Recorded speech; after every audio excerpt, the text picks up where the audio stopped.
नमस्कार साथियों। भगवान अपने भक्तों से बहुत प्रेम करते हैं। भगवान ने गीता में भी कहा है कि जो मुझे याद करता है मैं भी उसे याद करता हूँ। एक बार की बात है, कबीरदास जी की कुटिया के पास एक वेश्या ने अपना कोठा बना लिया।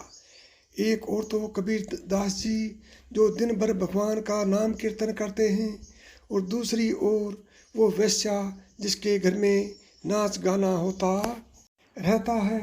एक दिन कबीरदास जी उस वेश्या के यहाँ गए और कहा कि देख बहन, तुम्हारे यहाँ बहुत खराब लोग आते हैं, तो आप और कहीं जाकर रह सकते हो क्या?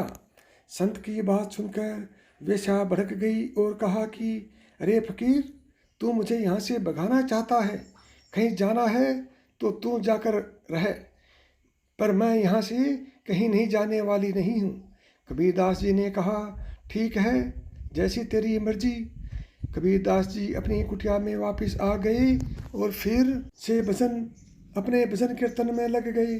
जब कबीर जी के कानों में उस वेश्या के घुंघरू की झंकार और कोठे पर आए लोगों के गंदे गंदे शब्द सुनाई पड़ते, तो कबीर जी अपने भजन कीर्तन को और जोर जोर से तेज आवाज़ से करने लगे। तो बंधुओं, ऐसा प्रभाव भजन का हुआ। जो लोग वेश्या के कोठे पर आते जाते थे, वो अब कबीर जी के पास बैठकर सत्संग सुनते और कीर्तन करते। वेश्या ने देखा कि ये फकीर तो जादूगर है, इसने मेरा सारा धंधा चौपट कर देगा। अब तो वे सब लोग उस फकीर के साथ ही भजनों की महफिल जमाए बैठे हैं। वेश्या ने क्रोधित होकर अपने यारों से कहा कि तुम इस फकीर जादूगर की कुटिया जला दो ताकि यहाँ से चला जाए। वेश्या के आदेश पर उनके यारों ने संत कबीर की कुटिया में आग लगा दी। कुटिया को जलती देख संत कबीर दास बोले, वाह मेरे मालिक, अब तो तू भी यही चाहता है कि मैं ही यहाँ से चला जाऊँ। प्रभु, जब अब आपका आदेश है तो जाना ही पड़ेगा। संत कबीर जाने ही वाले थे। भगवान से नहीं देखा गया अपने भक्त का अपमान। उसी समय भगवान ने ऐसी तूफान सी हवा चलाई, उस कबीर जी की कुटिया की आग तो बुझ गई और उस आग ने वेश्या के कोठे को पकड़ ली। वेश्या के देखते ही देखते उनका कोठा जलने लगा।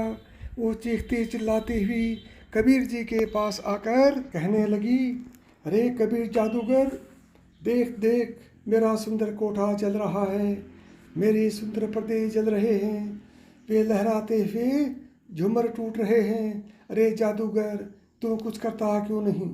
कबीर जी को जब अपनी झोंपड़ी की फिक्र नहीं थी तो किसी के कोठे से उनको क्या लेना देना। कबीर जी खड़े खड़े हंसने लगे। कबीर जी की हंसी देख वेश्या क्रोधित होकर बोली, अरे देखो देखो यारो, इस जादूगर ने मेरे कोठे को आग लगा दी।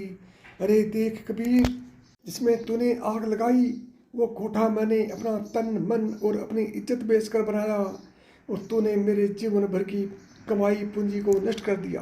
कबीर जी मुस्कुरा कर बोले कि देख बहन, तू फिर से गलती कर रही है। और कहते हैं कि ना तूने आग लगाई ना मैंने आग लगाई, ये तो यारों ने अपनी यारी निभाई, तेरे यारों ने तेरी यारी निभाई। तो मेरा भी तो यार बैठा है, मेरा भी तो चाहने वाला है। जब तेरे यार तेरी वफादारी कर सकते हैं तो क्या मेरा यार तेरे यारों से कमज़ोर है क्या?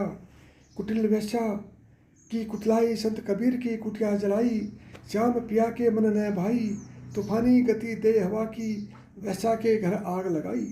श्याम पिया ने प्रीत निभाई, वैसा समझ गई कि मेरे यार खाक बराबर, कबीर के यार सिरताज बराबर।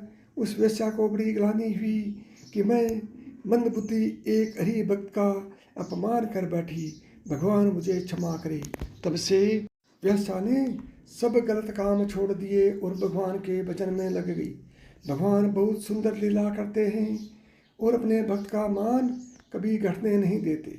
इसलिए भगवान कहते हैं कि जहाँ मेरा भक्त पैर रखता है उसके पैर रखने से पहले मैं हाथ रख देता हूँ। मैं अपने भक्त का साथ कभी नहीं छोड़ता हूँ, हमेशा उसके साथ रहता हूँ। तो साथियों, भगवान की भक्ति जरूर कीजिए, भगवान की भक्ति का फल जरूर मिलता है। ओम नमः शिवाय। जय श्री कृष्णा। राधे राधे।